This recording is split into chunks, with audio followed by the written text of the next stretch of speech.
गमनमिह मनसि लसतु मम नित्यम् गरुडगमन तव चरणकमलमिह मनसि लसतु मम नित्यम् मनसि लसतु मम नित्यम् मम तापमपाकुरुदेव मम पापमपाकुरुदेव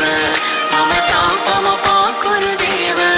मम पापमपाकुरुदेव